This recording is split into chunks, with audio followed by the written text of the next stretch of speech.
പ്രിയപ്പെട്ട വിദ്യാർത്ഥികളെ, ഇന്ന് നമുക്ക് ചർച്ച ചെയ്യാനുള്ളത് റഷ്യൻ വിപ്ലവങ്ങളിലെ ഏറ്റവും പ്രധാനപ്പെട്ട ഒരു വിപ്ലവമായിട്ടുള്ള ഒക്ടോബർ വിപ്ലവത്തെക്കുറിച്ചാണ്. ഫെബ്രുവരി വിപ്ലവത്തോടുകൂടെ റഷ്യയിൽ ഭരണത്തിൽ വന്ന മെൻഷെവിക് വിഭാഗത്തിൻ്റെ താൽക്കാലിക ഗവൺമെൻറ്റിനെതിരെ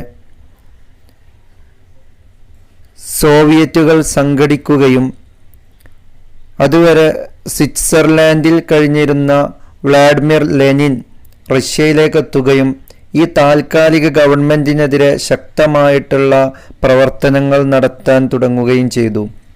വിപ്ലവം അതിൻ്റെ ലക്ഷ്യം നേടണമെങ്കിൽ അധികാരം മുഴുവൻ സോവിയറ്റുകൾക്ക് കൈമാറണമെന്ന് ലെനിൻ ആവശ്യപ്പെടുകയും ബോൾഷെവിക്കുകളും റഷ്യയിലെ മുഴുവൻ സോവിയറ്റുകളും ലെനിനെ പിന്തുണക്കുകയും ചെയ്തു.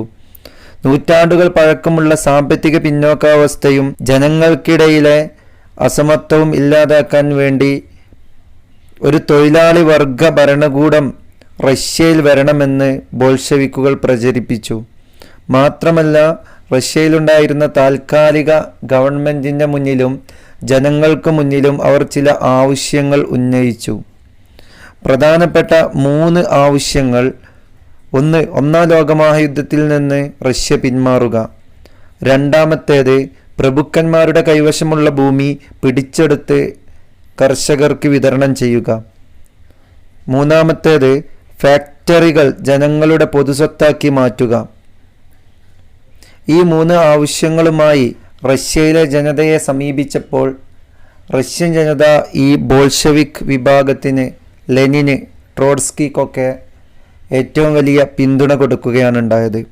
അങ്ങനെ 1917 ഒക്ടോബറിൽ ബോൾഷെവിക്കുകൾ ഈ താൽക്കാലിക ഗവൺമെൻറ്റിനെതിരെ ഒരു സായുധ സമരം ആരംഭിക്കുകയും സായുധ സമരം ശക്തിപ്പെട്ടപ്പോൾ കെരൻസ്കി രാജ്യം വിട്ടുപോവുകയും റഷ്യ ബോൾഷെവിക്കുകളുടെ നിയന്ത്രണത്തിലാവുകയും ചെയ്തു.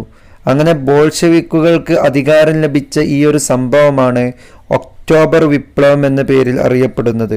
തുടർന്ന് സോവിയറ്റുകളുടെ സമ്മേളനം ചേർന്ന് ലെനിൻ അധ്യക്ഷനായ ഒരു ക്യാബിനറ്റിന് രൂപം നൽകുകയും സോഷ്യലിസ്റ്റ് ആശയങ്ങളെ ഉൾക്കൊള്ളുന്ന ഒരു ഭരണം നിലവിൽ വന്നു.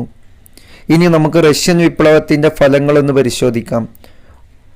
ഒന്നാം ലോകമഹായുദ്ധത്തിൽ നിന്ന് റഷ്യ പിന്മാറി, ഭൂമി പിടിച്ചെടുത്ത് കർഷകർക്ക് വിതരണം ചെയ്തു, പൊതു ഉടമസ്ഥതയ്ക്ക് പ്രാധാന്യം കൊടുത്തു, കേന്ദ്രീകൃത ആസൂത്രണം നടപ്പിലാക്കി, സാമ്പത്തിക ശാസ്ത്ര സാങ്കേതിക രംഗങ്ങളിൽ പുരോഗതി കൈവരിച്ചു. 1924 പുതിയ ഭരണഘടന നിലവിൽ വന്നു.